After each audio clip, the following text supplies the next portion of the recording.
Daryl, how you doing, Daryl?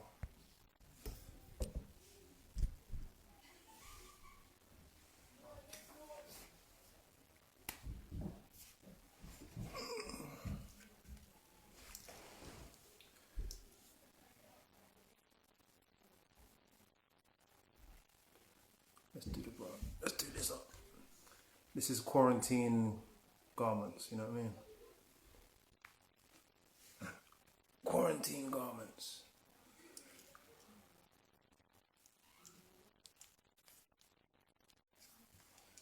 How you doing, people? Thank you for coming on, man. Your presence is a support to who we have tonight, and it's a support to anybody who comes. So thanks for joining. You know what we're talking about tonight. If you saw the story, we're looking at divorce. An interesting topic tonight with an interesting guest. Yeah. So we're slightly early. Oh, we're bang on now. So we'll wait for her to log on. I'll try and entertain you somehow. Let me get my pen. Stay there. I dropped my pen. Oh, this. Oh.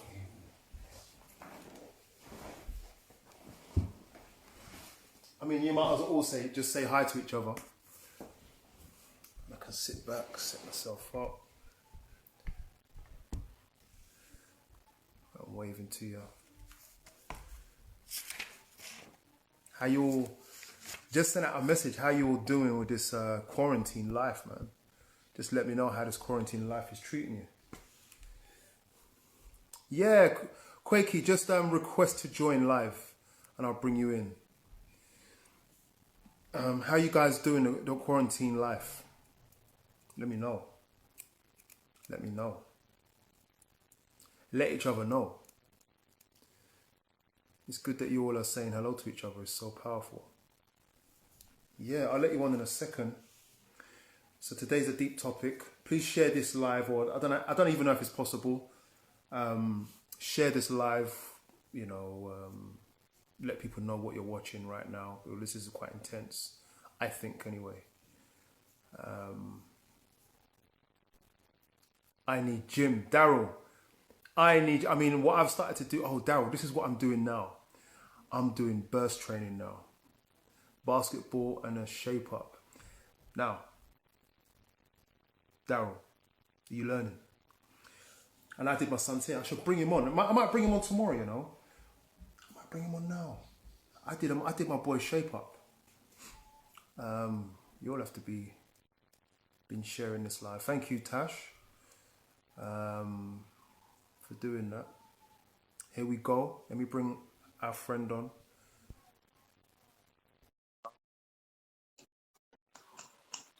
I need a gym. Do I need a gym? I need a gym. I need a gym with a jacuzzi. How you doing? Hi, I'm good. How are you? Can you hear me? Yeah, very well. Good.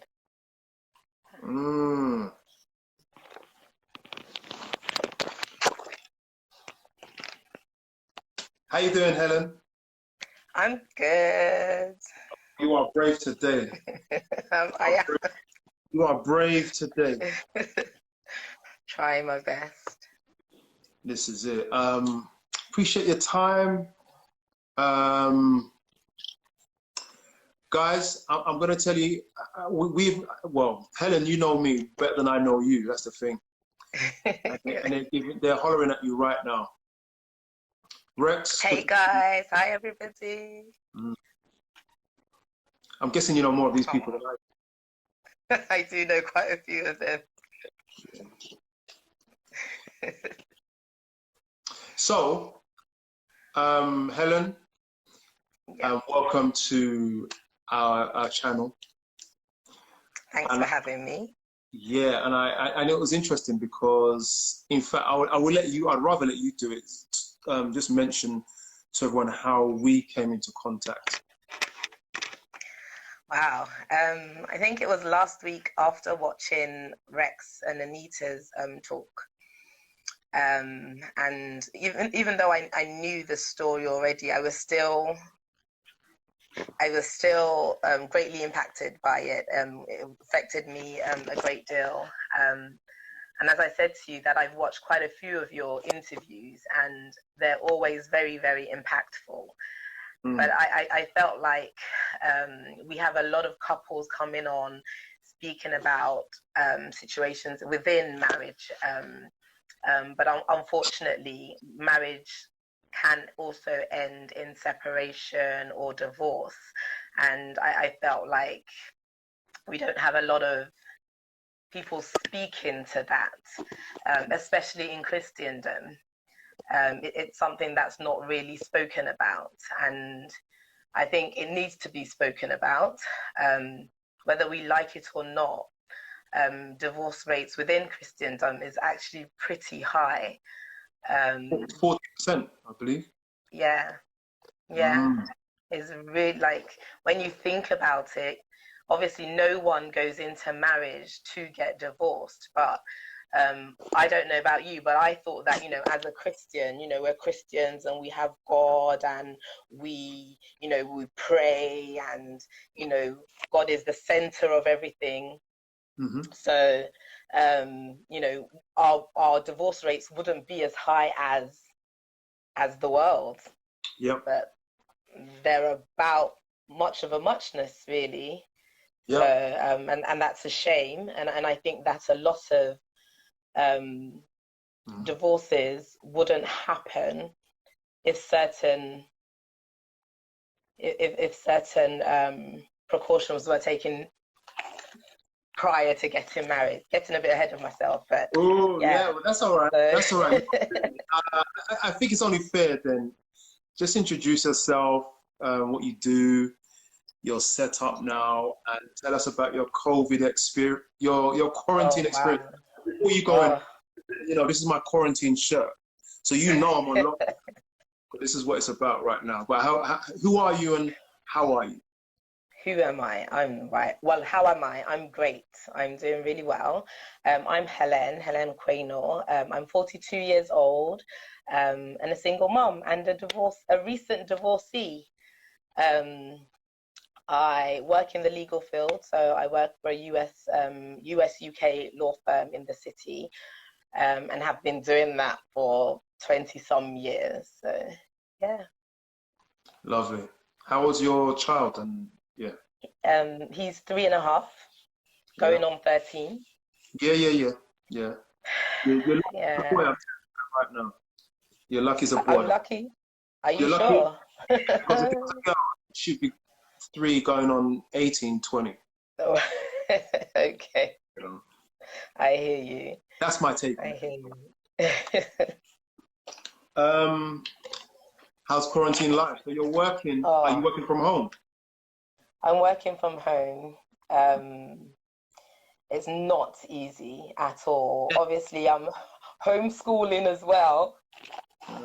I never purport to be a teacher, but I'm homeschooling a 3-year-old and trying to get a full day's work done as well, and managing it by working outside hours. So I work at silly o'clock in the morning. I start work about 4 and finish about 8 in the morning. So I can finish solid work between 4 and 8 in the morning. And then during the day, I kind of just check emails. And if there's anything urgent, I'll attend to it. But if it's not so urgent, I'll let it wait till the next morning at 4 a.m. So yeah, that's how I'm managing. So what you've done, you've made me get an idea. So we're going to have to do a single mums live session. I was thinking about it today. And we got one, give you a hats off as well. We've got, I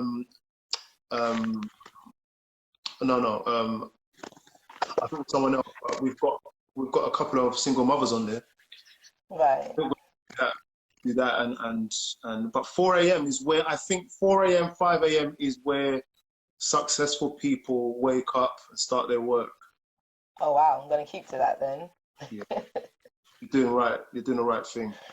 Yeah, it's the only way. It's the only way. That you work. So are you doing those hours? Yeah. Is that those hours because of the situation? Yes, because in the first week when Joshua first came home, when the school shut, I tried to do it in tandem, so doing normal 9 to 5:30 with him, it was impossible. I barely got any work done. From mummy, conference calls were just a nonsense. He was in all of them.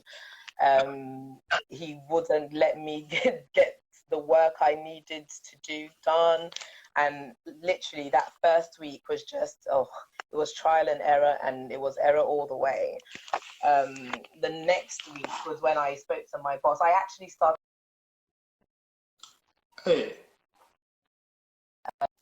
I found out my body clock is 5 a.m. anyway. So I found out I was still waking up at 5 a.m., which is a 3-hour sleep, which was not helping anything. So then I decided that, okay, let me do 4 a.m. till 8 a.m. I can get a good amount of work done in that time. And then just check emails, do urgent stuff as and when they come in. So yeah, it's working for me.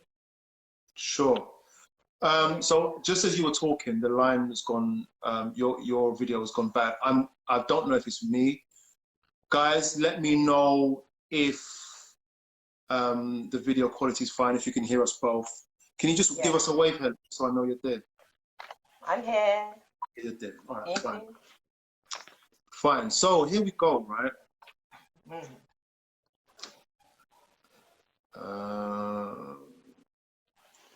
How old were you when you got married? I was 35. 35.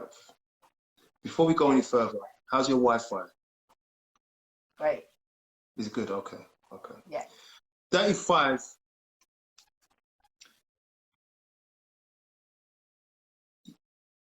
And did you know, what was your vision for your married life upon getting married? Before getting married? Say again? Upon getting married or before getting married? Before and just as you were married, what was your vision? What did you believe would be happening? How did you think it would go? So prior to getting married, a little bit of background. I also do mediation, family mediation. So I deal a lot with couples who are going through such things as separations, or maybe are just having issues within the marriage that they need to sort out. So I deal with mediation. So before getting married, I wasn't jaded. I didn't have rose-colored glasses on. I knew that marriage was in fact a lot of hard work, and I feel that I had prepared myself that, you know, I'm going to get in there, pull up my socks, pull on my big girl knickers, and you know, do what needed to do to have a successful marriage. My aim, my goal, I'm sure as everybody else's, was to have a successful Christian marriage. Upon getting married, it was still that, you know, but it was heightened because now I was married to somebody who also purported to love the Lord, love me, love family, everything that I felt I was looking for. So I felt, you know, together we're unstoppable. So yeah, let's go. Yeah. You know? And how long did it take you to decide to get divorced? How long did I would say decide to get divorced, it took 5 to 6 years. But I was separated 3 years. I was separated in my 3rd year of marriage. Yeah. So I decided to get divorced, or how long did it take me to decide to get divorced was well after I had separated. Okay. Yeah. And dude, we've got a question from Rex. Can you see it? Ready. Yeah, when did things start to go bad? Wow. I mean, things happen in relationships in general, I think. I would say the first inkling was on the honeymoon. You laugh. I laughed, but I wasn't laughing at the time. Oh, man. Yeah, it, can I just give a disclaimer first? I'm not here to bash my ex-husband. He's the father of my child. I respect him as the father of my child. I'm not really going to be talking about him per se, but I'm going to tell, it's my story that I'm telling. So anything that I feel maybe, I'm not here to speak about him in a negative light, and he's not here to defend himself. So please bear with me that I'm going to be telling my story. But if there's anything that I would have to say in reply to the question that would be negative, I will probably not say that, if that's okay. Yeah. So did you answer Rex's question, or did you not want to answer? I think so. At the honeymoon, it started going wrong. To be honest, I will even say things were going wrong prior to getting married. Ah, here we go. Yeah. I mean, you and I had a conversation. Yeah. Right here, people, listen. Again, I'm saying it. Married, divorced, or engaged, or single, listen carefully to what is being said today. Listen carefully. This is massive. And you just said something really, which is where it kind of starts, I guess, in this conversation. I recognize certain things when? Right before we got married. Okay. Before we got married. Okay. And the thing is, I'm not going to ask you about the details because it's not for us to know, right? If you saw signs, then how do you still go through it? God.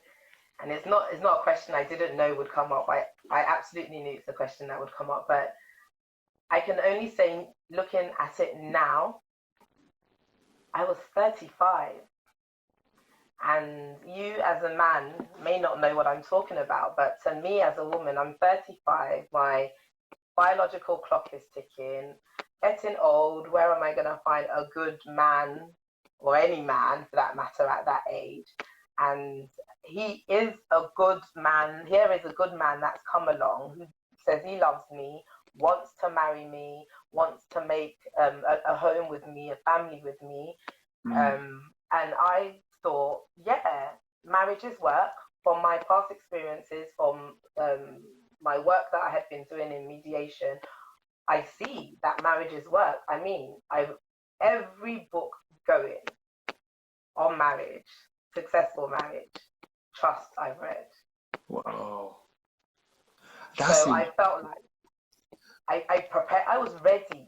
I was 35, and so I've had time to prepare myself. I've had friends who have recommended books and recommended articles and devotions and prayers, and I did them. So I felt I was absolutely ready to face whatever was coming on. And so I think I went in thinking that this is something that can be worked out. Come on, you're a Christian, you're a prayer warrior. This is something that can work. You can work out. You can pray out. So I think, yeah, pray it out. It is definitely workable. Plus, I think I put a lot of pressure on myself to get married, and thinking that, okay, at 35, if you don't get married, are you going to start again? So when do you want to get married? Start counting the years, and before you know it, you're in your 40s. And that was an issue to me at that time. Man, you're going a bit deeper than we planned. I've got to go back. Okay. To you know how many questions are coming up, and I don't know how we're going to cover these questions. I'm going back to read every book, Christian, surrounded by successful marriages, surrounded by good marriages. Good marriages. Prayer warrior. and I know you. I just want to be clear. I'm not asking you to wallow in your failure. Yeah. I just want this to be very clear for people who are listening. Yeah. Yeah. And you missed at this point now. You've missed one thing. Well, not missed. You've admitted to a mistake, which you said. I knew that there were certain signs that I ignored. Did you say something to that effect? Yes, I did. So even after all that knowledge, and you're an intelligent lady, no doubt, the way you're speaking, we've spoken a couple of times. Listen, you are a mature woman who has her head firmly screwed on. Yet, like someone has said to me here, go back to that, what I was talking about. No matter what you have read and what you've seen and what your beliefs are, you made one mistake, and that was the first mistake anyway, maybe, which is seeing a sign. Yeah. What did you ignored red flags? Yeah. Ignoring the red flags. Yeah, absolutely. Why would you do that after all the knowledge you had accrued? Again, I feel like I put pressure upon myself, and I saw somebody ask about pressures from family. I didn't actually have pressures from my family. Like, I'm not of the family where, you know, you're 30 years old, you have to get married, you're 35, you have to get married. I didn't really have that. I think I put those pressures on myself. I have siblings who were all in marriages, 1, 2, 3, 4 children at a time. And here I was, one of the elder siblings, still waiting. You know, so I think I put that pressure on myself that, you know, by now, Helen, you should be married. From my young age, I thought, oh, by 25, 37, get married, 39, a child, 31, another. But, you know, I had planned out my steps, and it just hadn't happened like that. I had gone through 10 years of 2 relationships, both relationships, broken engagements, and it was good that they were broken engagements, but I still went through those. I didn't want another one. I didn't want another one. And at that time, I thought, you know, are these issues, are these problems ones that are big enough to stop the marriage? Are they big enough, you know, or are they something that I can live with? Are they something that I can tolerate? And go on? But, you know, most of us who are married or have been married know that red flags that we see before marriage only gets exasperated in the marriage. They don't diminish. They don't stay the same. They get magnified because now you're with somebody every day, day in, day out. And that problem that you felt maybe wasn't so significant in the courting stages now is the be all and end all, and it's a problem. Can we go back? It's a problem. Yeah, sure. Let's define red flags, because I wouldn't like to give the impression. I wouldn't like to give the impression that seeing imperfections is a red flag. No. So what do you mean by a red flag? I think that everybody has standards, and everybody has things that they can live with and they can live without. A red flag is more, for me, more to do with me than the other person. Because the red flag that I'm seeing to another person may not be a red flag because they're good with it. You know, it's something that they can absolutely handle.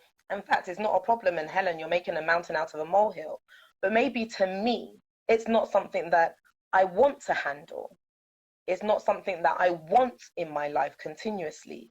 So the red flag is having seen something that you know fully well that you're not able to handle, you're not able to tolerate it day in, day out. When you see such, you need to take notice. You need to take your time and either resolve that this is a problem, can we stop it? Can it be stopped? Or am I going to live with it? So the red flags is not about somebody's imperfection. It's about what you can handle and what you can't handle. Mm. What is your yardstick? In my view, anyway. I would like to add to it, if you don't mind. Sure, of course. Because red flags are somewhat standard and somewhat relative at the same time. And what I mean by that is that because in some cultures, what you're talking about, whatever the issue was in your marriage, you would have been taught to tolerate it for the greater good. And so it's just not a red flag anymore. It's been buried. You know, nobody's waving the flag. Sometimes a red flag is about your safety, your mental health and your emotional health, and you see a sign, you've seen it a number of times, the flag is up, right? And you choose to ignore it. And it's interesting, and I appreciate what you said. And I think you're very, very courageous for saying, technically what you're saying is, no matter how much I read, and no matter what I saw, I still ignored the flags. Yeah, absolutely. Mistakes. Carry on. Sorry. Yeah. No, that's it basically for me. But yeah, you can absolutely ignore red flags because you want to, because you feel you can. Not you have a God complex, but you feel that you can manage it, or you can somehow cause it to be stopped. Yeah. You know, you can somehow encourage or persuade whatever the red flag is, whoever's doing the red flag, you can kind of persuade that to die down. So where does prayer come in? You didn't pray enough. Oh, I prayed. You didn't pray hard enough. I prayed, but I prayed with an answer in my back pocket. And you can't do that. If we're going to go to God and ask him something, and we're not willing to listen to what he's saying, we're wasting our time. So I won't say I didn't pray. I prayed. I fasted. You fasted. Did you increase in faith? I mean, what were you not doing in prayer? You know? I don't know. I did. And then I did some more. And I have prayer warrior sisters that I called upon, pray with me. But I prayed all the time, already having this answer that I wanted. So whatever I was hearing, I was interpreting it, molding it to fit the answer I already had. Man, you're killing us. It's hindsight. Hindsight's a beautiful thing. Do people pray like this? People pray like that. We pray like that. We pray like that. Yeah. We pray with a preconceived notion. We pray with what we want God to say. We pray with the answer that we want him to give us. And even when he gives us an answer, you make it fit into that little box of answer that you already have. Yeah. And so because of that, it's not that you didn't pray, and it's not that God didn't answer, it's that you didn't hear, and you didn't understand, and you didn't take the answer which he gave. Yeah. And that's what I did. I'm absolutely 100% positive that that's what I did. Well, that's big of you to say. Big of me or not, it's what I did. Yeah. You know? Well, no, it's big of you to say, because you're just out here saying, look, my marriage didn't work. And speaking on your part, yes, you're admitting, taking ownership for some of that. Yeah. In public now. Yeah. Yeah. And I think, again, I'm going to keep encouraging you and giving you credit where it's due, because we need to hear this. Like I said to you guys, this is for single, married, engaged, and divorced How about shame? Where does shame come into this journey? Now I'll put it to you like this, and I have some prejudices or stereotypes. Okay. Correct them if they're wrong. I love the African community because it's a big community, a Yes. big and together community, and it's surrounded by marriage and couples and children and God. I don't know many Africans that just don't fall into that in some capacity, right? And so when you are married, the expectation is that you're going to marry for life. Absolutely. And whenever I go to African events, and when I go to African events or churches, I am so encouraged by what I see. Yeah, I know I'm not fooled that who knows what's behind the curtain, you know? Yeah. So if you now, I don't know what divorce is in the African community, but I would like to think it's lower than the average Christian marriage or any marriage. I'm asking you, like, what impact did shame, if it did have one, what impact did it have on your decision to separate, to stay in the marriage, to consider divorce? What impact does the social construct have on you? A huge impact. And I say a huge impact because, to be honest, even before we got married, there was a point within the 2-month period leading up to the marriage, I broke it off. But partly the shame led me to agreeing to go through with it. Well, when you say shame, I mean, you were pressured? I wasn't. Again, I think I put a lot of pressure on myself, and I kept a lot of things to myself. So bar maybe 3 people at that time, nobody knew anything that was going on. So the shame that I felt was that we've told everybody we're getting married, we've done our introduction, and to the people family. are flying in. Yeah, so we've done an introduction ceremony. The families meeting the families. Right. Everybody has bought their tickets from all over the world to come for this wedding. Right. And you're now going to cancel it some weeks before the event. Yeah. It really played with my mind. So I was shamed there. I was shamed that I was even having problems in my marriage, like problems to the extent that I was having. I was shamed that it was so early on in marriage and already so many things were going wrong. I was ashamed to mention, ashamed to seek help. I was ashamed to separate. When prior to separation, like when we had a major issue, and I left the home for a night or 2 just to clear my head, to get away, to kind of stop whatever the issue was going on at that time, I would maybe go to a cousin.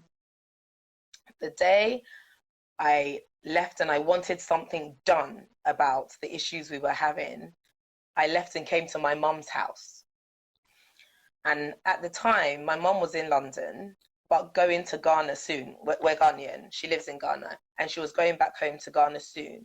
So I came here telling her that, oh, Mum, because you're going, I want to come and spend a weekend with you. I didn't tell her why I came.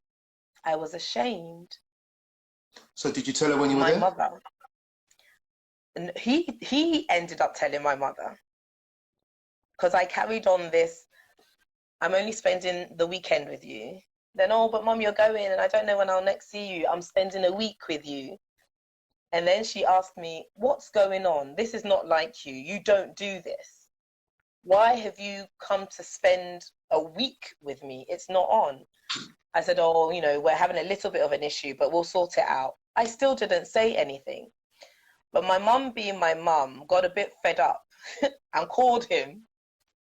Come and take your wife from my house. I don't understand what she's doing here, and she's overstayed her welcome.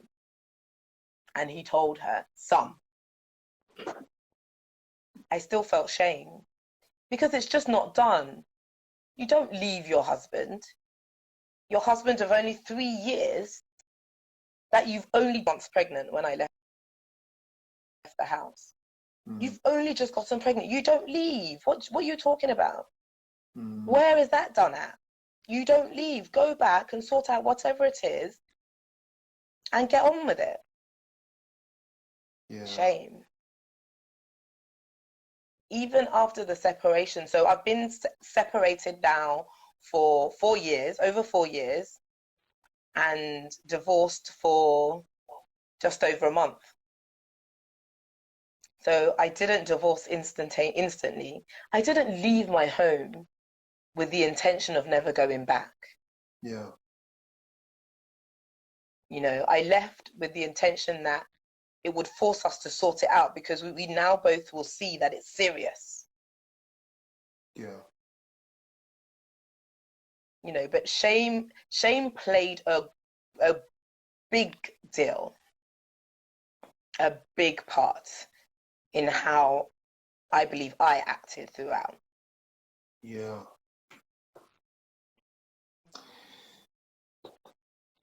Okay. I mean,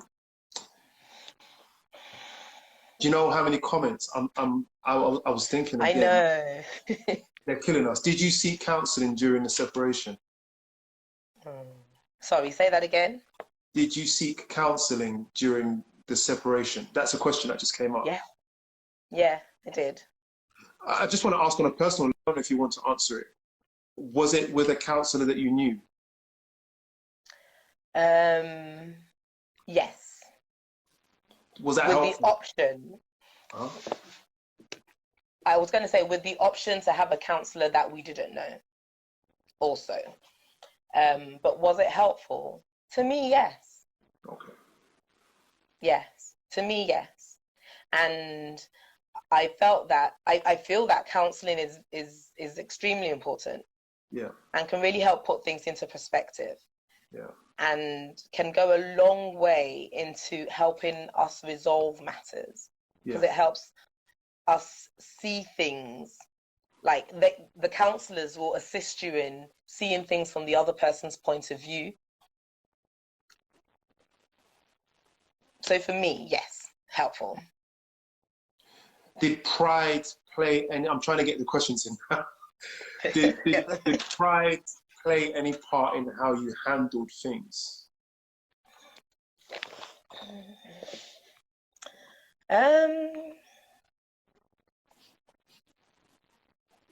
I don't think so. I don't think it was pride per se, because at a time I was looking for help, and if help was coming from anywhere, I was willing to take it. So I don't think that pride in that way played a part in how I handled it. No. I think you've answered it. I've got a question here. You weren't ready for this question. Don't think I'm ready for any of your questions, but yeah, go on. You know, you're doing fine.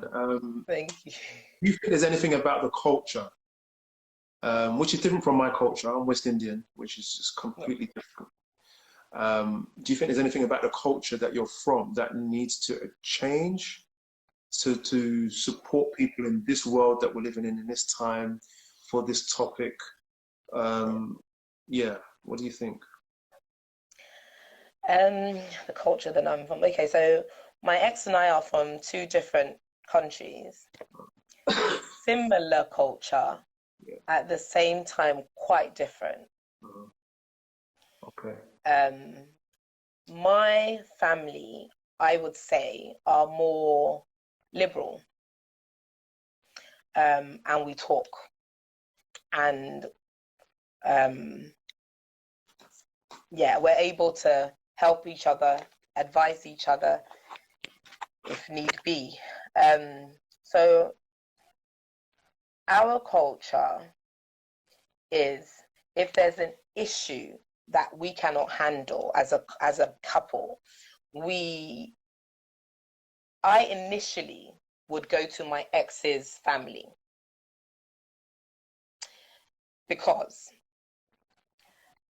if I tell my parents or my family anything about my ex, till the cows come home, even when I've made up with my ex, they will always remember that thing at the back of their minds and may have a little bit of resentment towards my ex.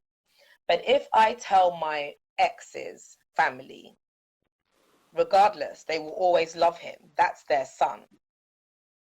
And they want the best for us as a couple, as their children. So they will try and help us out. Yeah. To reach whatever resolution needs to be reached. Yeah. That's my culture. Yeah. And to be honest, I thought that was also his culture. But right. Unfortunately, it wasn't that way in our situation. And so the things that I think need to change in some of the African cultures is that we have to be able to be free. A lot of this, don't talk about your business. No matter what happens, don't tell anybody what's going on.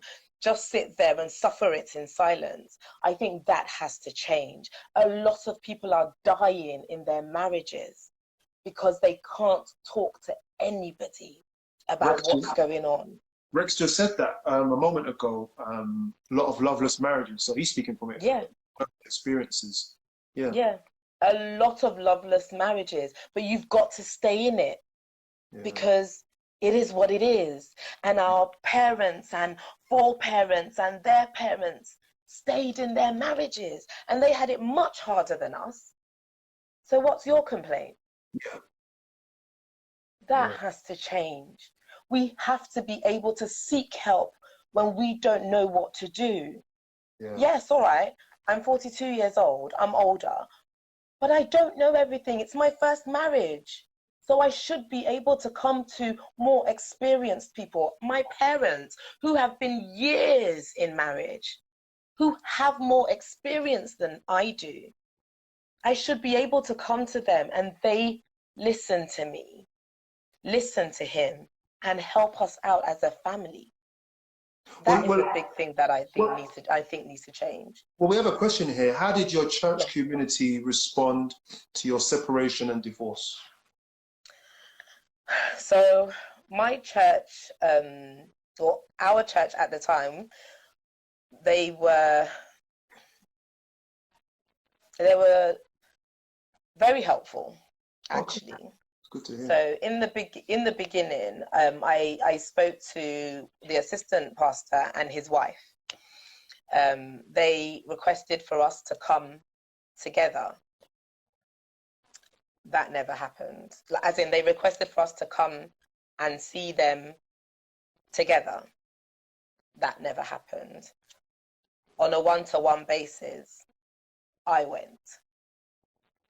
Yeah. And that was the breakdown. My ex then left the church, didn't go back. I continued to receive counseling from them, ways in which we can hopefully try and work things out, getting our families involved. I got my family involved, had meetings with both families, but it didn't work out. Yeah. It didn't work out. But my church were very supportive. They're very supportive of me. Very supportive of me. Did you not feel any undue social pressure? Did I not? To do something you didn't feel was right? But I think no. I think your answer is no, because I think you've answered it already. Sorry. I don't think.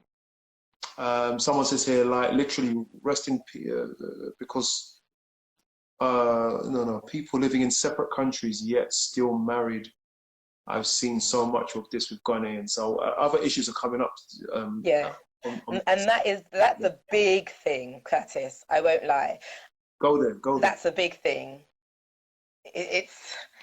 We talk about time. It is a very common every year that goes by, my eyes are open to more and more couples that happens to. Yeah. And I 100% don't trust it. Absolutely not. Yeah. Absolutely not. And I think there are couples, it's part of their system, where typically the wife is here with the children while she works one or two jobs, and he's abroad running the business. Yeah. That's dangerous, right? Absolutely dangerous. Can I even tell you, for me, why it's dangerous? Sure. What example are we giving our children? So if that's the way I'm living my life, I'm here, my husband is elsewhere. What am I teaching my son and daughter? That this is the way marriage should be? Yeah. That mum and dad did it, so it's normal. There's nothing wrong with it. You're separate all the time, or most of the time, and that's normal. Yeah. So for me, it's dangerous, and it played a part in my relationship. We were never separated. We lived together, had always lived together throughout our marriage, but somehow it affected our marriage in my eyes. Yeah, it really affected our marriage. Question. Oh no, hold on a minute. Was it possible for your marriage to go through the hardship? Sorry, I don't want to scroll, because sometimes when I scroll, I get lost. Yeah. Me too. You scroll and you Instagram needs to work this out. It's so touchy. Yeah. Some questions I'm not even going to ask. Where you ever actually have? I'm not going to ask that. There's one above that. Is it? In hindsight, was it possible for your marriage to get through hardships with counselling and honest communication? Yeah. Okay. Let's ask that. Yeah, I think I heard all of that, Juanita. Yeah. Sorry. So, was your marriage able to, in hindsight, get through if you had counselling and prayer and would it have been? Yeah. Yes. Ah. Yes. In hindsight, would we have wanted to? I don't know. Would it have been able to get past all of these? Yes. I believe so. Ah. That's shocking. That's interesting to hear. Juanita and I are both quite surprised. Really? Oh. I think that if two people are willing to work things out, truly willing to work things out, and to get to a place of compromise, I think that it can work. It can work if you're given tools to be able to resolve issues with honest communication. I believe I heard Juanita say. Then yeah, I absolutely think that it can be worked out, or it could have been worked out.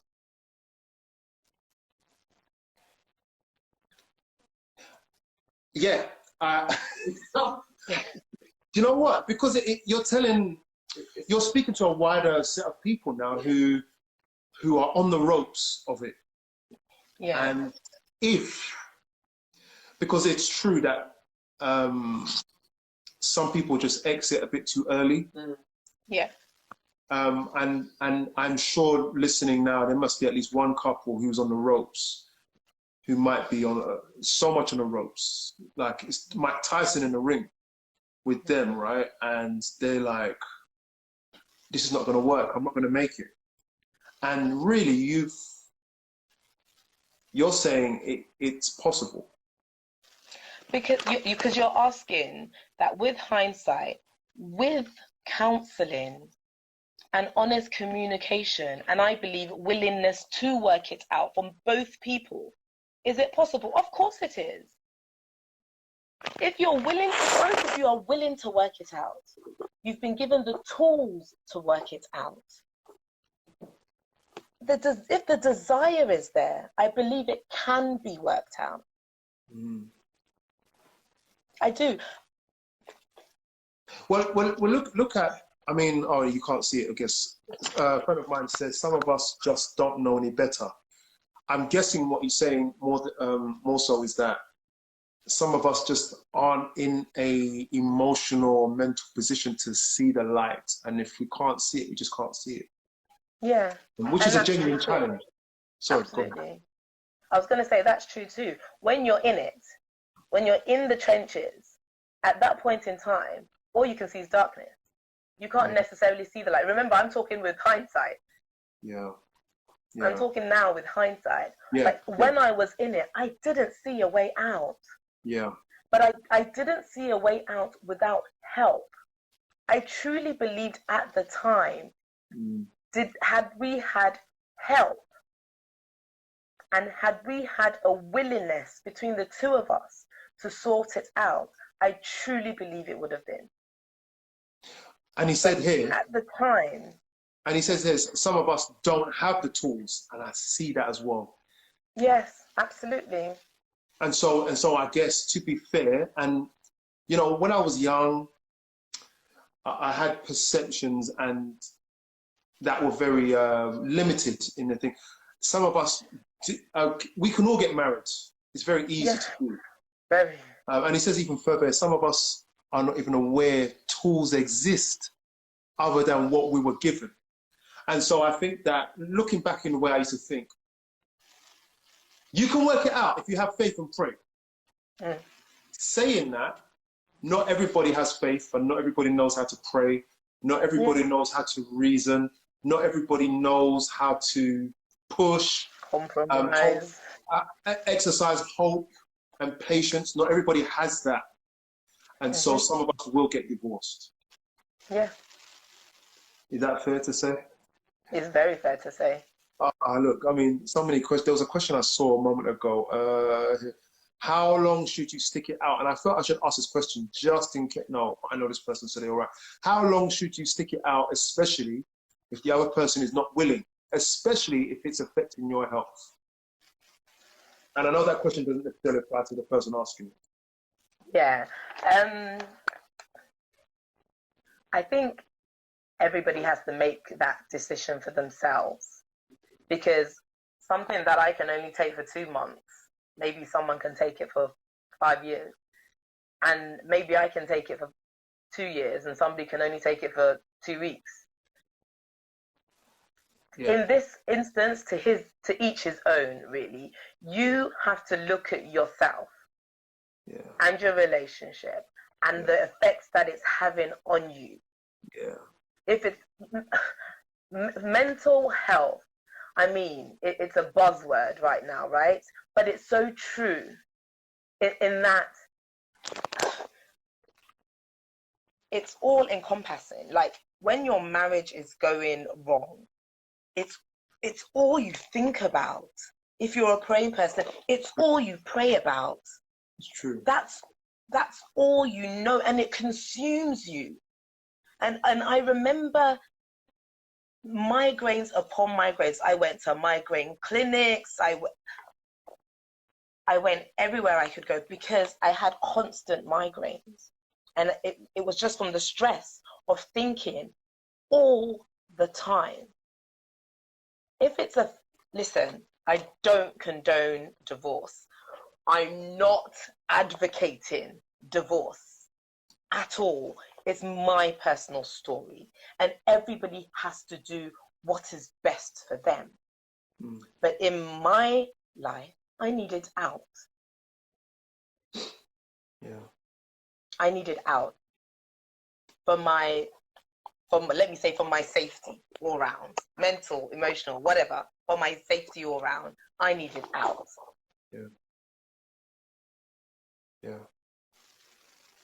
I just want to say, this is very heavy. A lot of questions are coming up, and personally, I don't want you to answer all of the questions that are coming up for various reasons that we've spoken about. But we appreciate the questions all the same. Let's bear in mind, guys,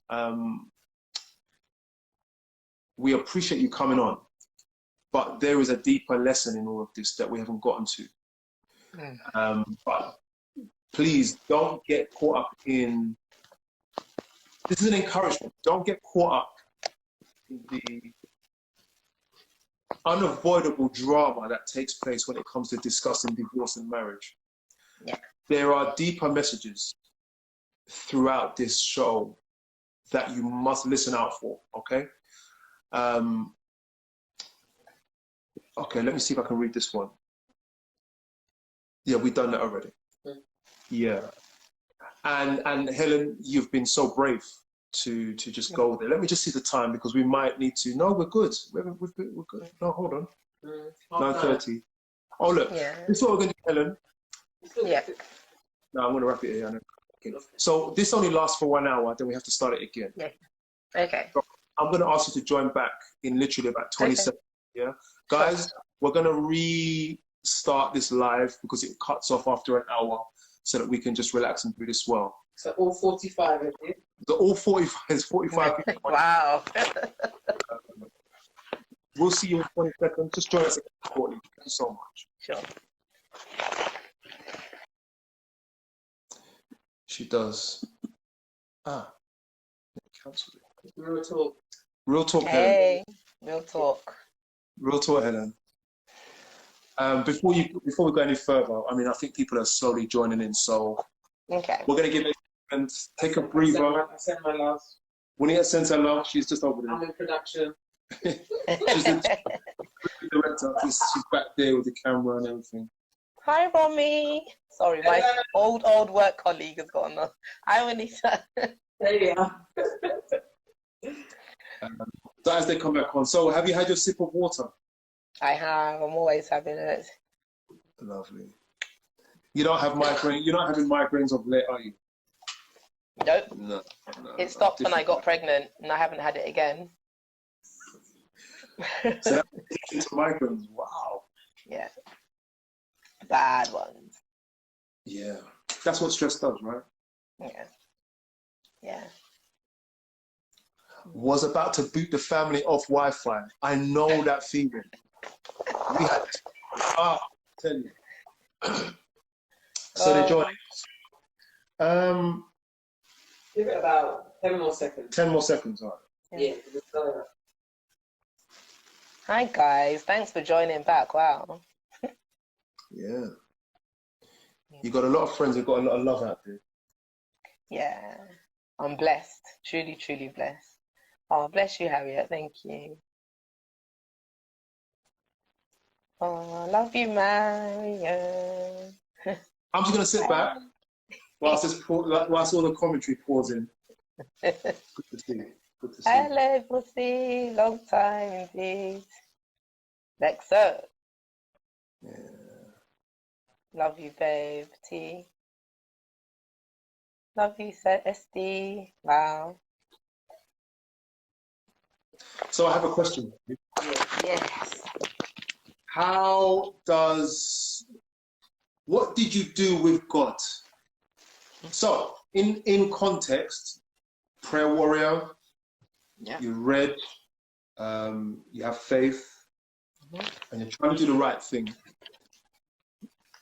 Nice shirt. Sorry, someone's taking a mickey out of me. What do you mean? They're saying it's a nice shirt. No, that's taking a mick. That's taking a I am too.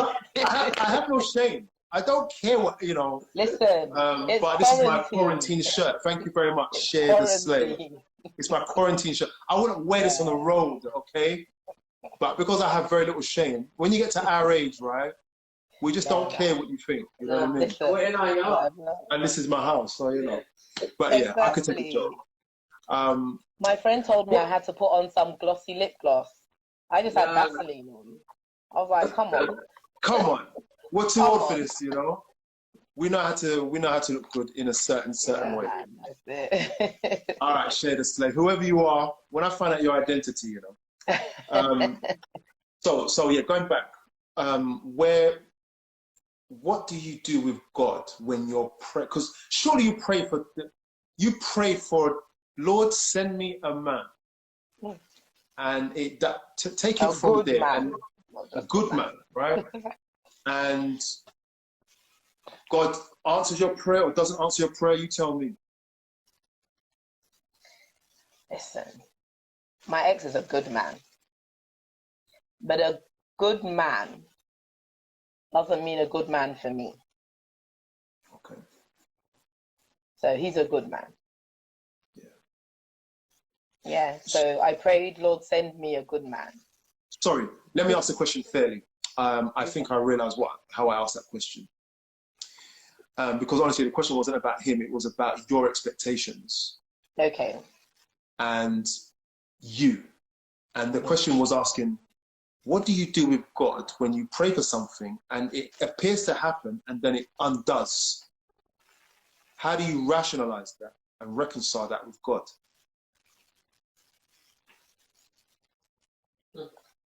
You see, I think my situation is a little bit different in that what I asked for, or the prayer I prayed, and I received a reply, I then interpreted that reply into the way I wanted to. So I may not have taken it as God intended for me to take it, but I just took it and ran because a good man is here. A good man of the right age, from the right family, doing the right things. A good man. And marriage is work. It's not all roses. It's not all champagne. So, you know, the little things that come here and there, I'll handle it. Reconciling it with God afterwards was more about me saying sorry to God. Sorry for not listening. For not listening, for twisting his word that he said to me. Do you mind if we look at that a little bit? Yeah, sure. What is it that Helen did, which I don't think is anything new, and I don't mean that in any disrespectful way. I think, to be fair, it's quite common. You mentioned it earlier, but I think we're going to go into a bit more of your psyche and your thinking about it. What is it that we sometimes do when we pray for something and we twist it, when we perceive an answer? What is that? Disobedience.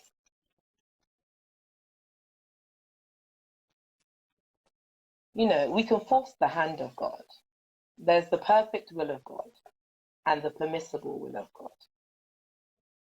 So when we ask something and say we ask, God, I want to get married and I want to get married before my next birthday. Yeah. And God says, wait. Yeah. And I hear, yeah, sure. I'm going to get you a man. Just wait till a couple of months' time. I didn't hear that. That's not what God said. Yeah. God said, wait. Yeah. I decided that it was wait a couple of months. Now I put on that prayer that God's saying, wait until your finances are ready. Wait until a family issue is resolved. I've now started putting words into God's mouth. And all he said was, wait. Do you remember doing that? The word God gave me. When you actually kind of put some sugar on top. Yeah. I'll tell you the word God gave me. The word God gave me was, all that glitters is not gold. And however anyone else chooses to interpret it, the way I interpreted it at that time was not the way God intended for me to interpret it.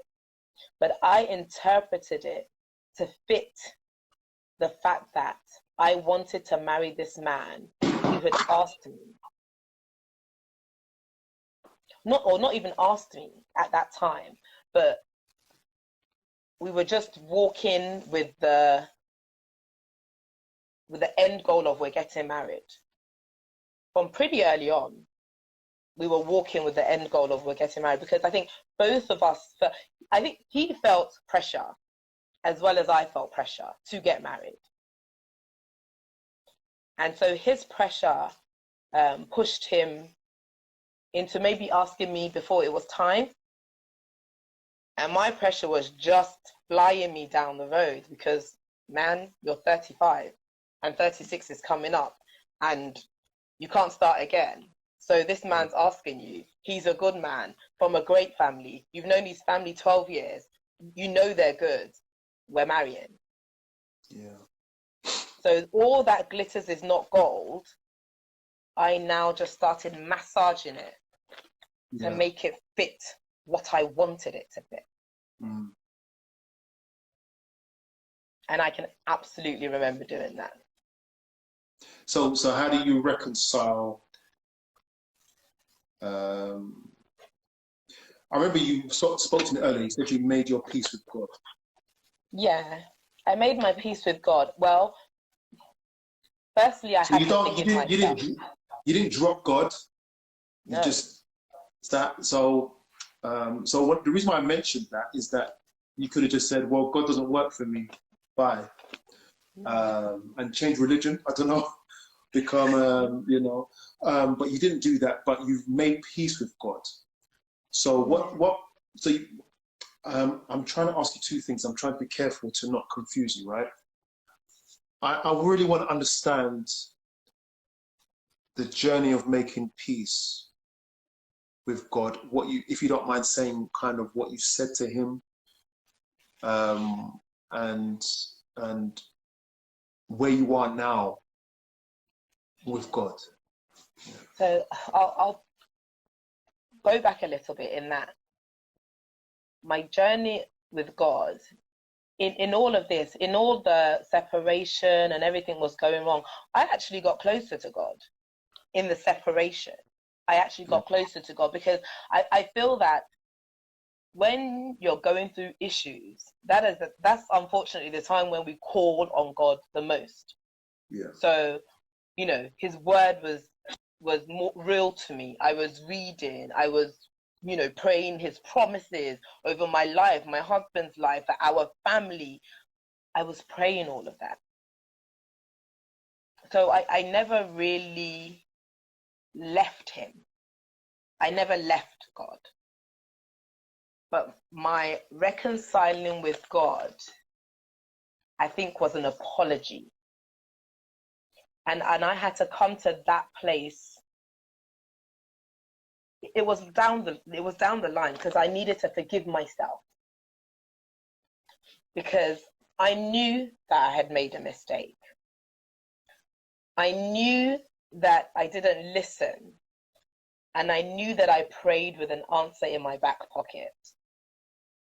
So I had to forgive myself for doing all of that.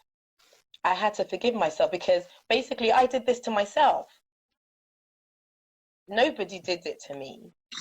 I put myself in this position, and now it's not working. That's on me. Yeah. And so I had to forgive myself. And it took me, I think, 2 years after separation to forgive myself. I found it extremely hard. No matter what happened with my ex, I released him. If you want to call it forgive, I forgave him easily, because he is him and I am me, and we were who we were. So I can't hold somebody for being who they are, but I held myself, because what I did, I knew I shouldn't have. I knew I shouldn't have. And I have little sisters in the faith who I speak to all the time and tell them these things. Go to God. Seek God's face. He will answer you. He's listening. He hasn't forgotten you. It's not too late. He's an on-time God. I did all of that with them. So it's not I didn't know what to do. I knew what to do, but I allowed the pressures of my own mentality or the pressures that I was placing upon myself to make me move in a way I shouldn't have moved. So once I forgave myself, I was able to go back to God and say, Father, I'm sorry. I'm sorry that I didn't listen. I'm sorry that I went ahead of you. I'm sorry that I forced you to bless this marriage that you didn't intend for me. I'm sorry. I had to lay it all out. And it was at that time, maybe into the 3rd year of my separation, that I felt the release to move on. Yeah. Before forgiving myself, before going to God in apology, I didn't know how to move on. You know, I had people approaching me, for dates and things like that, but I was still married. I wasn't interested, you know. Yeah. And at that time, it wasn't even that I was hoping that my marriage would work. In my head, I was like, it's not working, you know, maybe I should move on. But I just wasn't comfortable with it. Yeah. That took another year maybe before I became comfortable to say, okay, I'm going to let go now and move on. Well, I'll ask a good question. I'm listening. Sorry. Let me just go back. In knowing you shouldn't have, I think that's getting married. Did that affect how you fought for your marriage? Yeah. Do you get the question? Yeah. Okay. Yeah. No, knowing I shouldn't have, it absolutely affected how I fought, because I think if I believed that that man was the man that God intended for me, I would still be fighting today. Wow. I would absolutely still be fighting today. But I don't believe that is the man that God had for me. Again, I believe I went ahead of God. I believed I forced God's hand. And that's when I was able to say, okay, I can let go now. So yeah, absolutely. Okay.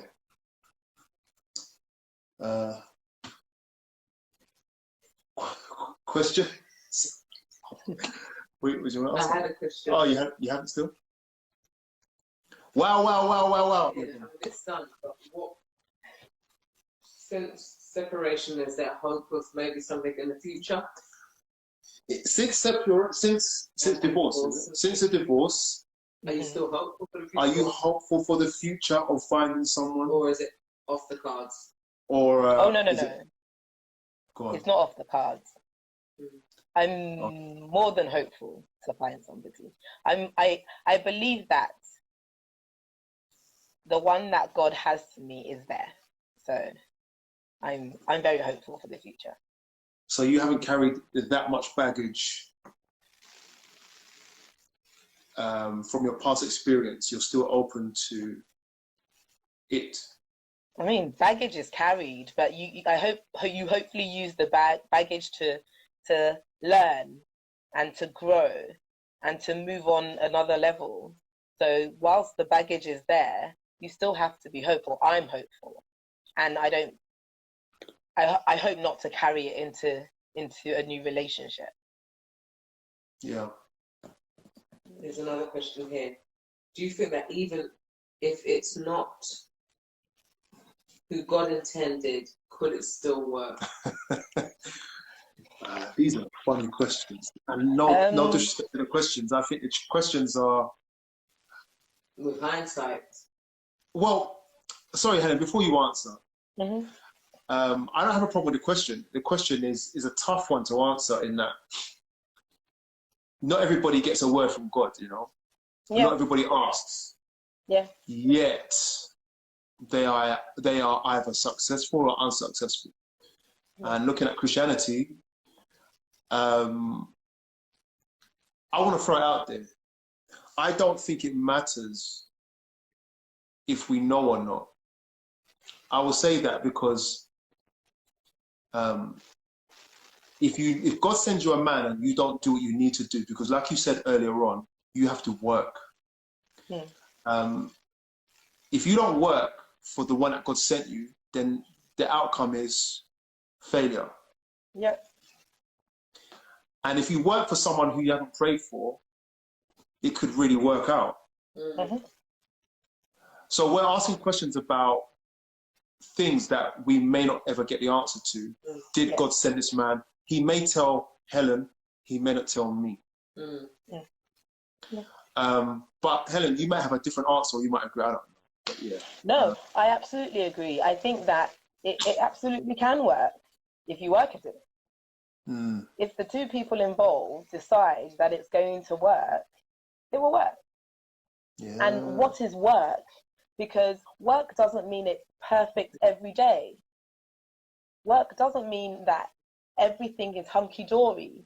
Work can be we overcome obstacles. We have issues, but we overcome them. But they're still together into their old age. And they're happy together in their old age. That's successful. Yeah.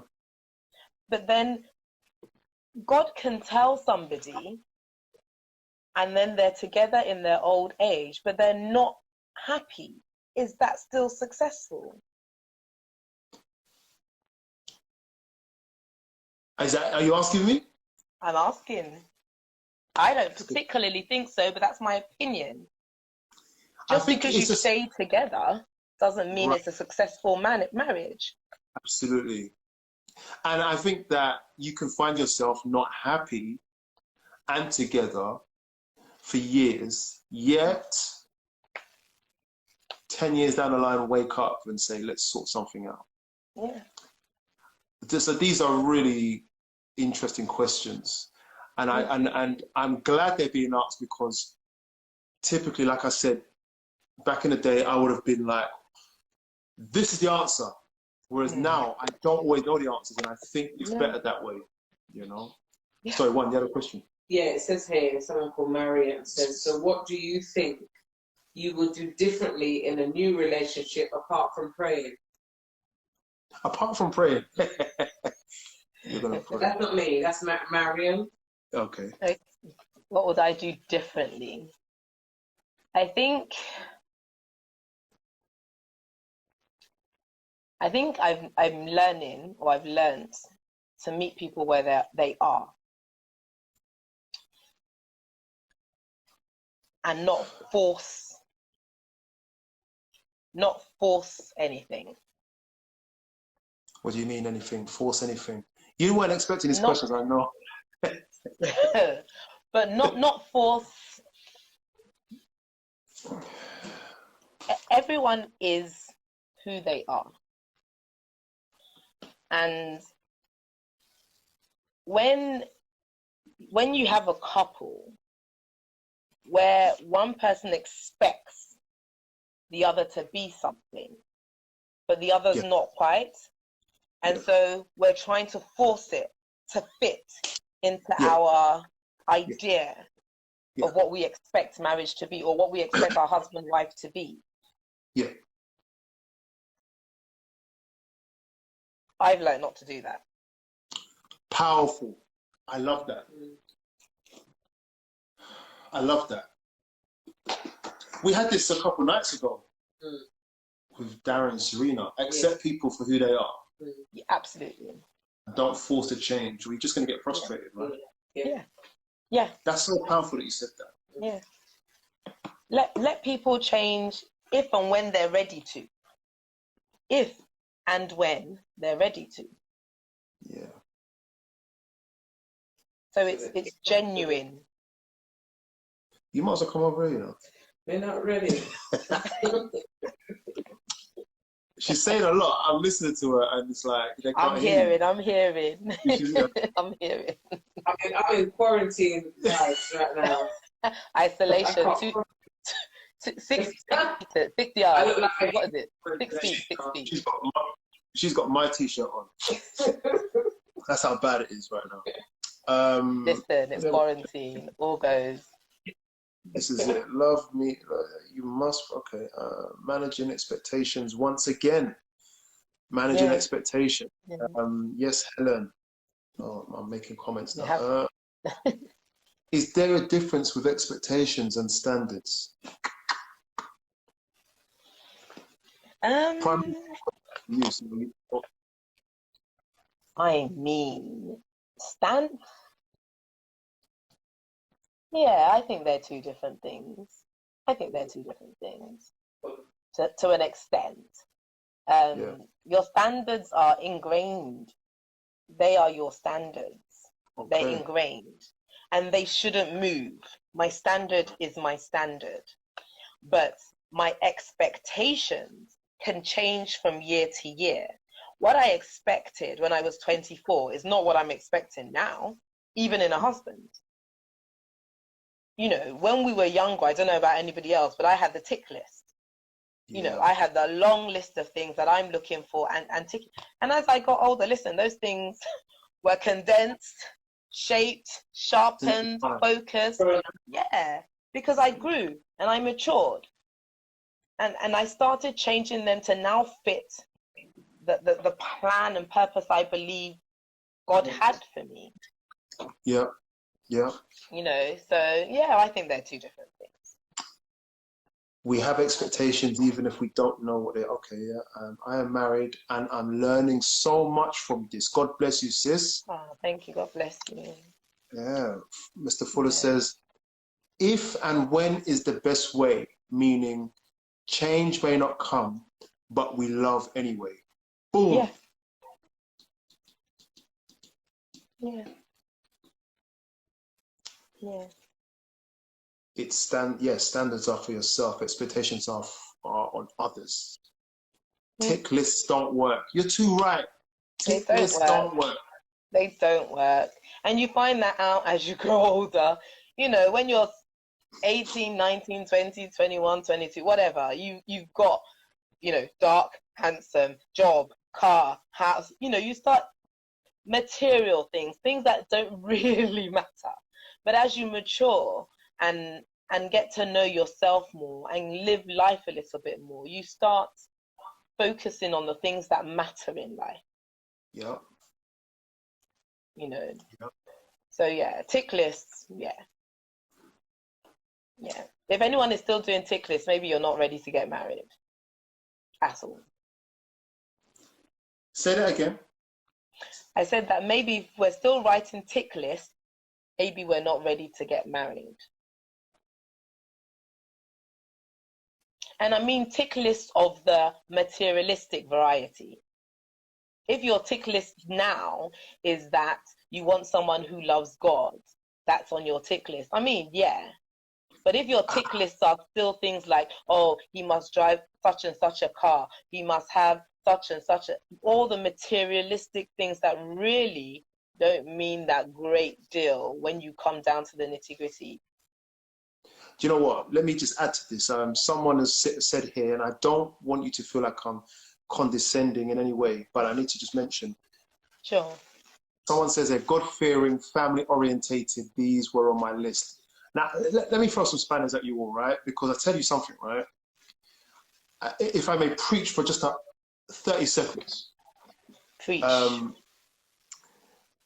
I'm going to pick parts of what you gave us earlier, Helen, is that God-fearing, we don't even know what that is. I don't know what a God-fearing woman is, okay? I'm going to tell you why I don't know that, and there's a reason why I'm saying this. I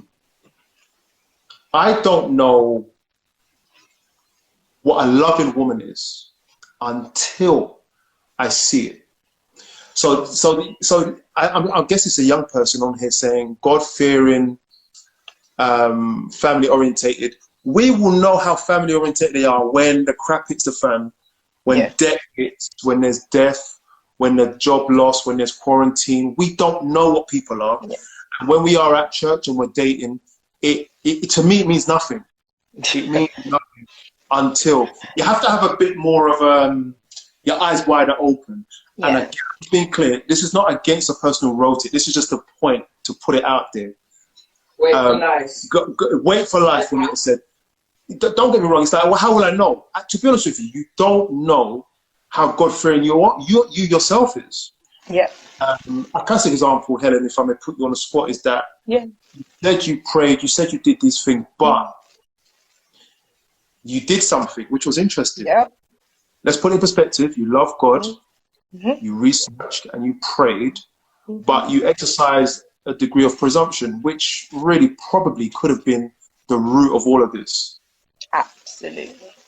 And the beautiful thing about this is that it's showing you that all our presumptions and expectations mean nothing. This is the realest talk. Yes, says here, Nature Cycle says, life needs to hit you for you to know if your marriage will survive. Yeah. Yeah. It has hit us. It's hit us, man. I mean, you know something? I'm a nice guy. This is the thing. Let me tell you something. Until I got married, I'm a nice guy, but it's the truth. I did not know that I had anger. And I did not know that I had I'm not a hothead. Let me be clear. I'm not a hothead. I'm not violent, nothing like that. But I did not know that I had the amount of anger that I do. And the other issues that I have in my life. I have to be real with you. I did not even know who I was. You know, marriage will it's like a spade being dug into your soul. And this is this is why it's so beautiful when Fuller says there, we will be having a conversation with tomorrow. So tune in. To tune in tomorrow, because it will be Mr. Fuller. It was the Ant Fuller. He's in there somewhere. The spade of life and marriage shows you who you are. It's like a purification process. And some men who probably didn't know that they were physically abusive didn't know that until they got married. We don't know if we have the capacity to love until it gets tough. We don't know what love is until. And the reason why I mentioned it is because it's like everything else is secondary. All we have to do is love each other, which means that, Helen, you will love someone even when they're not turning up for you. In the hope that your love from God will turn them around. Yeah. That's hard.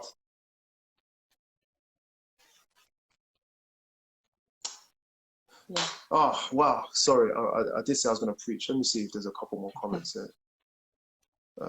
I can act God-fearing to get what I want to be. Everyone can act God-fearing. I've done that, man. I've done that. Wow, that's deep. So during your marriage, you discover yourself more, of course. Absolutely. That's when you really get to know who you are. And it's and someone's asking, so does it make a difference if you meet someone and wait a long time, or marry quickly? If you find yourself in marriage, okay, I'm trying to word the question. You get it? So if you're finding yourself in marriage, if it's a period where you find yourself, doesn't matter how long you wait to marry that person. Because if it's a place of self-discovery, marriage, right? Does the duration of the time you wait for your partner matter if you're going to find yourself in the marriage anyway? Now, I had a conversation with Helen about this somewhat. We may disagree, but I really would like you to answer that still. I'm not sure I get the question. So it's like, does it matter? I think it's saying, does it matter if you date long or get married quickly? Where marriage is the place where you discover yourself anyway. Yeah. Did you hear that? Did you hear that? Yes, I heard that. You're going to learn. If marriage is where Helen's going to learn about herself, then what's the difference between dating for 10 years or dating for 6 weeks? I mean, you can never know somebody in their entirety. Yeah. I know people who have been married 40 years and they will say that they're still learning things about their spouse every day. So you can never know anyone in their entirety. But I think it's good practice to try and know as much of a person as you possibly can, to try and cultivate a friendship, a deep-rooted friendship, as much as you can prior to getting married. Because once the champagne and strawberries and honeymoon stage is over, it is that friendship, that deep-rooted friendship, that will allow you to arise and overcome any obstacle that you may face. So I think if we're going to get married in very short spaces of time, we run the risk of not really knowing the other person to any level and not cultivating a friendship, so that you have a surface friendship. But then once you're in the marriage now, you then discover that all you knew and all you saw and all you wanted was the surface marriage. But the deep issues of marriage, you're now ill-equipped to handle, because you really don't know each other. And I'm not saying that if you've been dating for 5 years, you won't have any issues later on in life. I'm not saying that, but I think that I think that there is a better chance of you knowing your spouse and of you having cultivated that friendship, that foundation that is so important. There's a better chance of you having cultivated that if you've known them for a longer period of time. And there's no set number for that, but there is no set number. I agree with you 100% in that. Even if we were quick. We were quick, but we got married pretty quick. But I think maybe there are issues that were in our favor, which is why that might have worked out, and it's still working out. But I think that I forgot my point because I talk too much, you know. What was my point? My point was, Helen, are you there? Are you? Yeah, it's all right. My point was that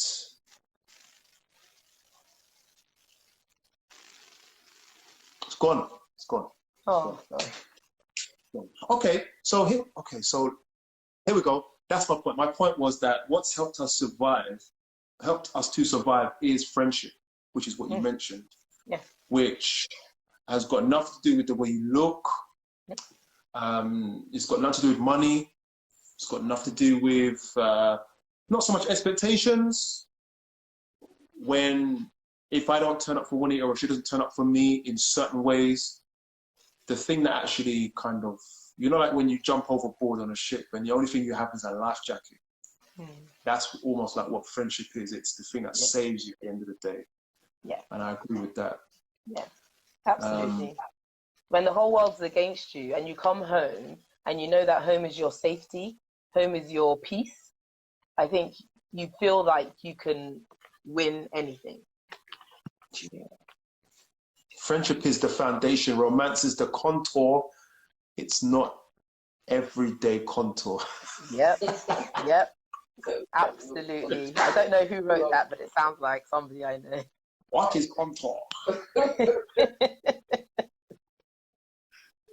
Oh, lovely. All right. So I've got one last question for you. Okay.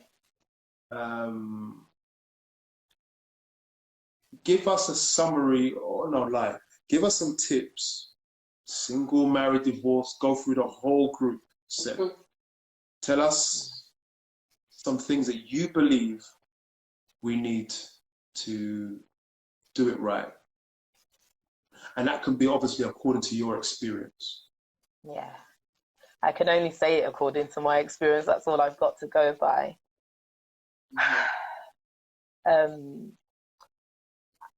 I would definitely say, let God truly be your center. And I'm not even, it's not even Christian speak. Like, Let God truly be your center. Marriage can be so difficult. I feel sorry for those who don't have God at all. Because if Christians are going through and we can call on God and it's still hard for us, if you X God out, what can you do? What can you do? Yeah. Who have you got? And then who have you got? Honestly. And when God is your center, be prepared to listen to what he has to say and to act on it.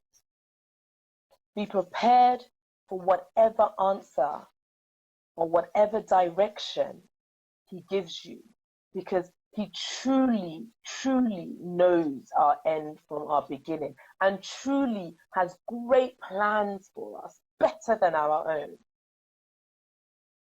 So absolutely, let God be the center.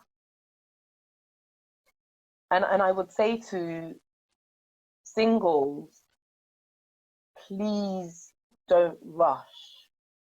Don't let the pressures of this world, the pressures you put on yourself, the pressures of family, the pressures of social media, don't let pressures push you into something that maybe you're not ready for. Maybe the other person is not ready for. Yeah. Maybe it's not time for you to be released into that season of your life yet. Don't rush. For married people,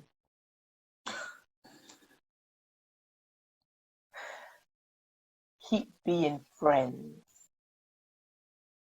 Cultivate and recultivate your friendship. Listen, the grass is always greener, but the grass is greener where it is watered.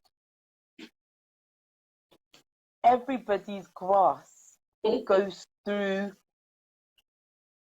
times of sunshine where that sunshine can maybe scorch you. Times of rain where that rain can replenish you. Keep cultivating your friendship. It's so important. It's the best tool you have to make, apart from God, to make your marriage a success. Keep cultivating your friendship. Don't forget about each other. When children come in, when jobs come in, when moves come in, don't forget each other. To maybe those going through a hard time, stick in there if you can. Stick in there if you can. Marriage is a beautiful institution. And God truly wants the best for you. You're going through a hard time right now. If you can't see a way out of it, please speak to somebody. Seek help. Forget I can't talk about it because it's my business and my business can't leave my house. Sister, brother, don't suffer in silence. Sometimes reaching out to somebody, a counselor, a trusted friend, a partner, that one word that they can speak may be an encouragement to keep you keeping on. Yeah. If you're in that relationship, again, I am not advocating divorce. I'm not. It wasn't my plan for my life. It wasn't my plan for my life. I'm not advocating divorce. But if you are in a position where it is unhealthy for you, maybe just take a step back. I'm not saying divorce, but maybe take a step back and out and reevaluate. For the divorced, maybe looking for new love. Don't close yourself off to love. God is love. If you close yourself off to love, you're closing yourself off to God. God is love, and love is God.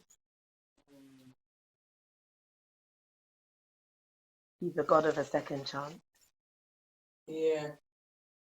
And if he can do it for me, he can do it for you too. Yeah. That's it. That's all I have. Thanks, guys. Oh, I am on the floor. you got my wife on her knees, man. And you know what? You and I mean, you said you know me. I don't remember people very well, to be honest. But you said you know me for a little while. But we met on Instagram after one of the sessions that we had. I think with Rex maybe. Yeah, and Anita. Yeah, and Anita. And I'm so glad that you didn't expect to put yourself out there, but I think I twisted your arm pretty well. And I'm glad you've accepted to come minister to people. I need to give her some respect. I'm glad you came. Yeah, put some Vaseline. She's going to put some Vaseline on and come and see it. So don't go yet. And you know something? I think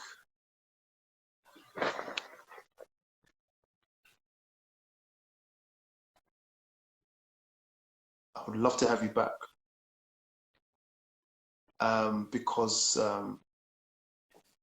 you got away. You know what I mean? I like that you are not carrying darkness. You know, you're carrying light, going through what you've gone through. You haven't allowed the shame to silence you or to make you run and hide. You actually allowed your testimony and your relationship with God to let you see that, and this is the thing, even a divorced can witness to the married. And that means that God can do anything. You put yourself out there. You were more than brave. And you are not allowed to let that sit there anymore. That's why your invitation is accepted in advance, because people need to hear from you still. You haven't, and this is another point. I've got it written down. Let me be clear about this. I'm going to be a bit more frank about this. I'm taking a risk now. Why haven't you thrown any shade at your ex-husband?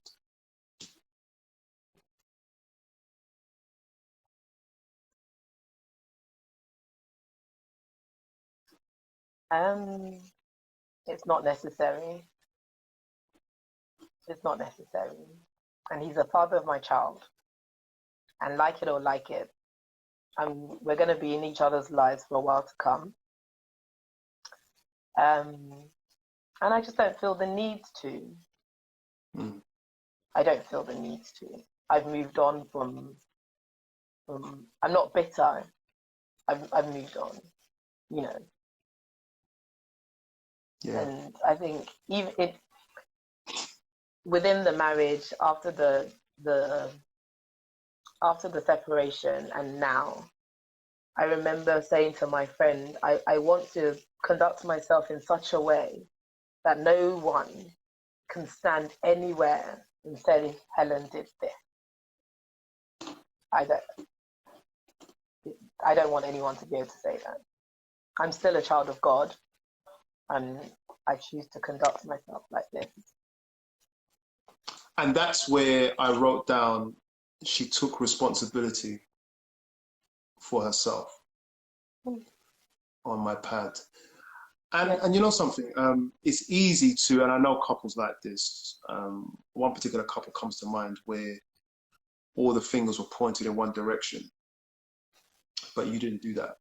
And I know that partly because we had conversations beforehand, but you've taken responsibility and mentioned all your faults, which is, if you are in a relationship now, especially if it's going through a tough time, that is the one thing I would recommend you do, is be honest with yourself about yourself.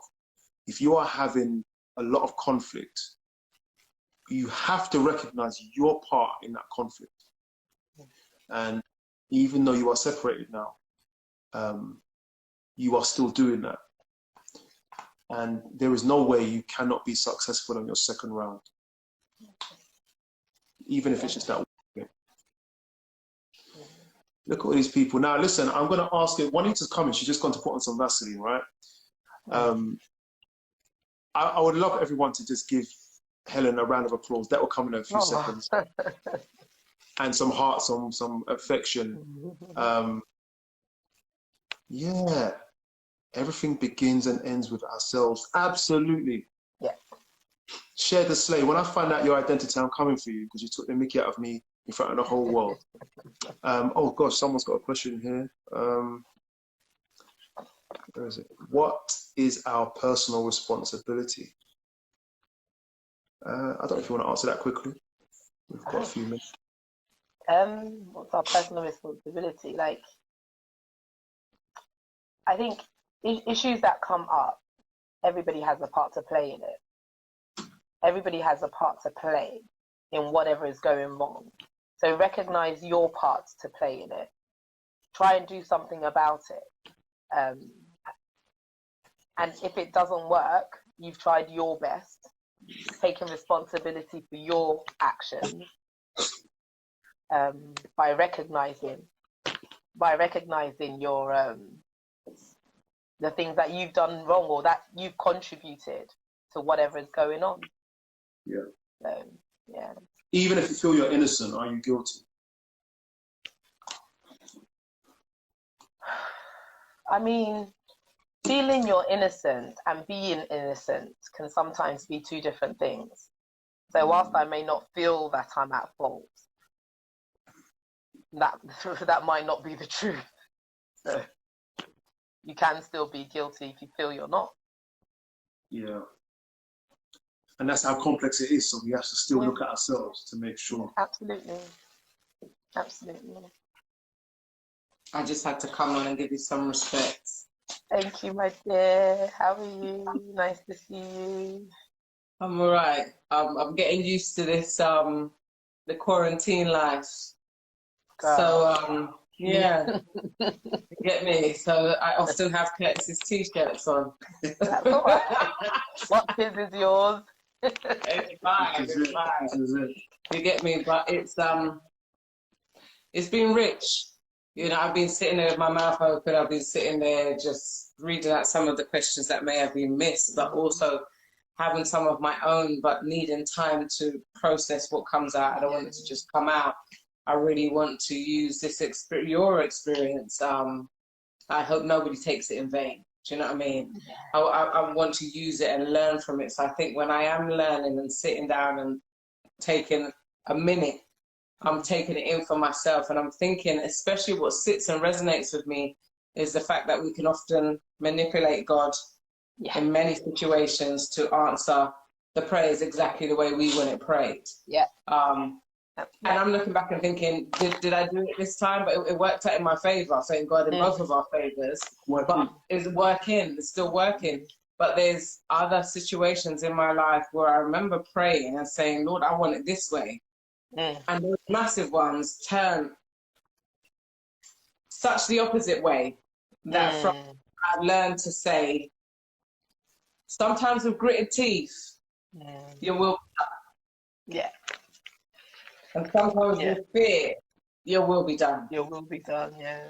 But I'm learning as time goes on and as we're growing that you know best. He knows best. That's what I mean. Absolutely. And so your will be done. It may not make sense. There's a lot that hasn't made sense in terms of the difficult parts of our marriage. And one of the most difficult parts for us happened about 15 years ago. And it said only 2.5 last week. 3 weeks ago. 3 weeks ago when quarantine started. That he said it's only becoming clear to me now that what happened then 15 years ago has prepared us for a time like this. Wow. You know what I mean? Where before I felt like a schizophrenic Christian, not to undermine schizophrenia. Yeah. But to say that my experience felt like it was up and down, no, I don't want your will anymore. I want it, I don't want it. It was in the privacy of my own heart. This battle was going on and still does at times. Yeah. But to be in a place where you're saying, not my will, but your will be done. Yeah. Is a mark of a true believer, of a true Christian. And it's a mark that we'll strive to. That's the mark and the level that Christ gave us. Do you know what I mean? Today, the weight of the world's sin is on my shoulders. I'm sweating blood. I can get out of this by blinking. Yeah. Right now in Gethsemane, I'm going to be back in heaven. But you know what? But your will be done. Yeah. So that's me a lot of that, you know, in the places where I have also manipulated God with my prayers, that I will ask forgiveness. I am sorry about that. I didn't realize it was something to be sorry about until you said it. And I will go back and say sorry. And in the places where we tread from here on, God will help me to be able to work just like his son to say, your will be done. That's our yardstick. That's our yardstick. Yeah. So thank you for... Thank you. Thank you for having me. Yeah, for bringing that personally to me.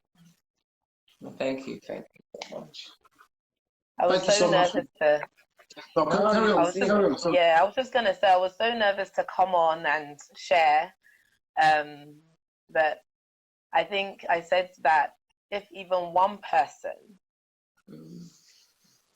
gets something from what I'm saying, I feel as though everything I went through had a purpose. Yeah. Even if just one person. Yeah. God has a way of doing that, right? Yeah. Yeah. Yeah.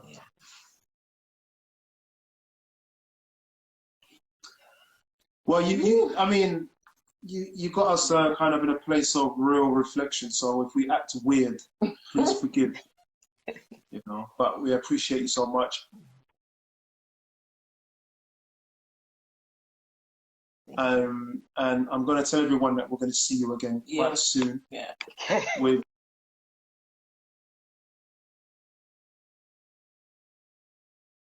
not necessarily the same topic, but you know, just to have you on because you're a minister in so many ways. So we'll record this and we'll stick it on YouTube for people to watch again. And I will speak to you later. Okay.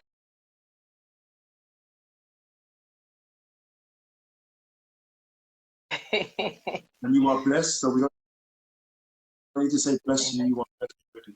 Amen. Let's pray. Would you pray for us? Would you pray for the 7 left? 38. The 38 left, but there were 45, so we could still pray for those who've gone ahead to glory. Okay. Father Lord, we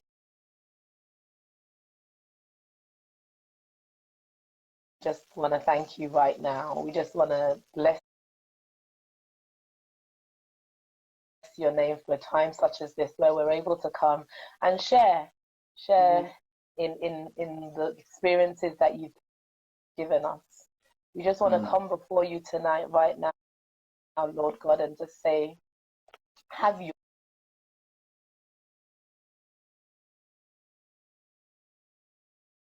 way in our lives. We truly want your will to be done in our lives. We pray that, Lord, whatever anyone is going through, whether it be within their marriage or in any other aspect of their life, we ask that, Lord, your will be done. And that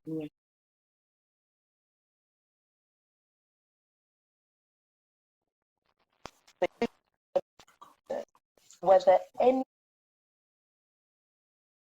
storm that is going on in their lives, and may we all come to the knowledge that you are not just You're not just a God who is far removed from us, but you are indeed carrying us through each and every storm. Yeah. So, Lord, we just want to give you thanks and praise.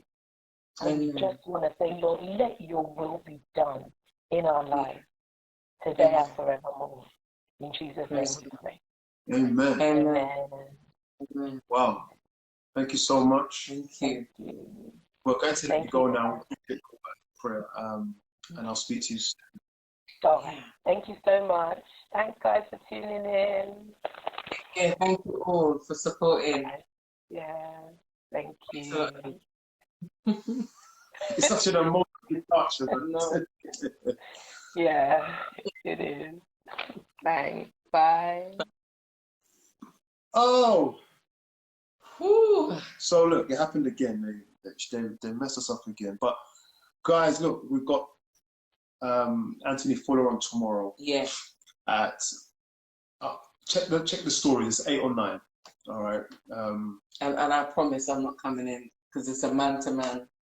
It's a man-to-man situation. I don't know if I just felt like I just had to come in and give some respect to Helen. Yeah, you can do that. You can do that. Yeah. Oh, look, 27 seconds remaining, so we're gonna go now. Yeah. Thank you again, guys, for your support. Spread the word because this is free stuff, man. This is stuff for life. This is stuff for the soul, and this is stuff that will take us through any time that life gives us. Thank you. We love you. Love never fails. Stay the course. Bye.